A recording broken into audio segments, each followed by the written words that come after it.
কিছুই হয় নাই, আবার এক পাশে গুণগান গাইব, সেটা আমরা চাই না। এবারের বাজেট জনবান্ধব ও ব্যবসা বান্ধব, মন্তব্য অর্থ উপদেষ্টার।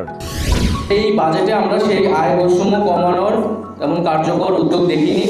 বাজেটের নতুন বন্দোবস্তের আকাঙ্ক্ষার পূর্ণ প্রতিফলন নেই, মন্তব্য নাহিদ ইসলামের। রাজনৈতিক দলগুলোর মতামতের আলোকে জুলাই সনদ হবে, জানালেন আলী রিয়াজ। ৪৪ আমলাকে অপসারণের দাবিতে জুলাই ঐক্যের মার্চ টু সচিবালয়, পুলিশি বাধা। আইন শৃঙ্খলা বাহিনী ছুটি বন্ধ করে দেওয়া হয়েছে। ঈদ যাত্রা নিরাপদ ও নির্বিঘ্ন করতে পদক্ষেপ নেওয়া হয়েছে, জানালেন স্বরাষ্ট্র উপদেষ্টা। ২০২৫-২৬ অর্থ বছরের বাজেট বিপ্লবী না হলেও ব্যবসা ও জনবান্ধব বলে দাবি করেছেন অর্থ উপদেষ্টা ডক্টর সালেউদ্দিন আহমেদ।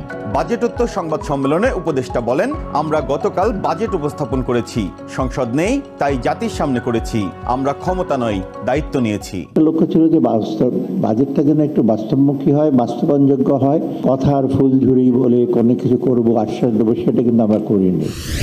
বাজেটে নতুন বন্দোবস্তের আকাঙ্ক্ষার পূর্ণ প্রতিফলন ঘটেনি বলে মন্তব্য করেছেন এনসিপি আহ্বায়ক নাহিদ ইসলাম।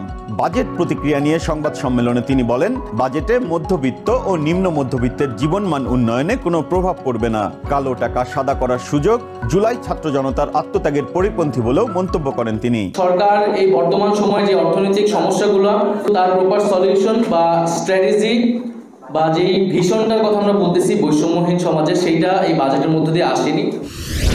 রাজনৈতিক দলগুলো যেসব মতামত দিয়েছে সেই আলোকেই ন্যূনতম ঐক্যমত্যের ভিত্তিতে জুলাই সনদ তৈরি করা হবে। রাজনৈতিক দলগুলোর সঙ্গে দ্বিতীয় দফার আলোচনায় জাতীয় ঐক্যমত্য কমিশনের সহসভাপতি আলী রিয়াজ বলেন, সংস্কার প্রশ্নে কোনো একটি বিষয়ে কমিশনের প্রস্তাবই চূড়ান্ত নয়। যে সনদ তৈরি করতে চাচ্ছি সেই সনদে কোনটা অন্তর্ভুক্ত থাকবে, কোনটা থাকবে না, সেটা আমাদের সিদ্ধান্ত নিতে হবে।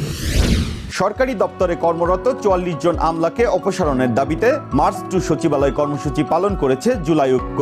রাজীব ভাস্কর্য থেকে মিছিল নিয়ে গেলে মাধ্যমিক ও উচ্চশিক্ষা অধিদপ্তরের সামনে তাদেরকে আটকে দেয় পুলিশ।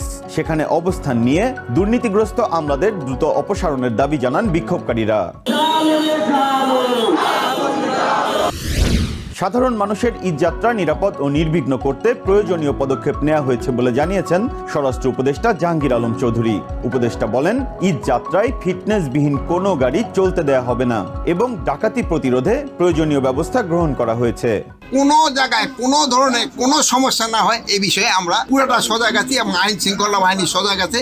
দর্শক, আমি বিপ্রজিৎ চন্দ আজকের মতো বিদায় নিচ্ছি। বাংলাদেশের গুরুত্বপূর্ণ সব তথ্য পেতে নিয়মিত চোখ রাখুন TVN 24 নিউজ নেটওয়ার্কের ইউটিউব ও ফেসবুক পেজে। নিউ ইয়র্ক থেকে সম্প্রচারিত TVN 24 টেলিভিশন বিশ্বজুড়ে বাঙালির কণ্ঠস্বর।